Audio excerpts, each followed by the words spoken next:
Excited.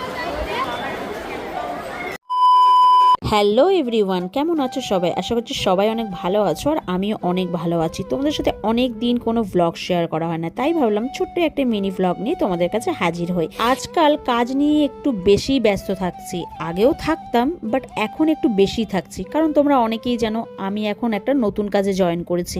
আর নতুন জায়গা মানেই তো সেখানে অ্যাডজাস্টমেন্ট, সেই জায়গাটাকে বোঝা, মানুষজনের সাথে মেশা, সেইখানকার নিয়ম কানুন জানা, আরও অনেক অনেক ব্যাপার থাকে। নতুন জায়গায় অ্যাডজাস্ট করা না সত্যি অনেকটা টাফ। তবে টাফ হলেও অ্যাডজাস্ট তো আমাদের করতেই হবে, কারণ আমাদের জীবনের নামই তো অ্যাডজাস্টমেন্ট, মানে জীবন মানেই তো অ্যাডজাস্ট করে চলা, তাই না? তবে যাই বলো, আমি কিন্তু নতুন কাজে জয়েন করে বেশ ভালোই আছি। মানে মানসিক দিক দিয়ে অনেক শান্তি পেয়েছি। একটা ডিপ্রেশনে চলে গেছিলাম যখন আমার স্টোরটা বন্ধ হয়ে গেছিলো।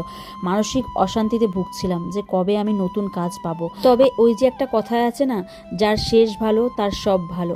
তো আমি যখন স্টোরটা বন্ধ করি তখন কিন্তু আমার মনে অনেক কনফিডেন্ট ছিল যে আমি নতুন কাজ পেয়ে যাব, আর এর থেকে আরো অনেক বেটার পাবো। আর সেটাই সত্যি হয়েছে। আসলে মন থেকে কিছু চাইলে সত্যি ভগবান তাকে কিন্তু কখনোই ফেরায় না।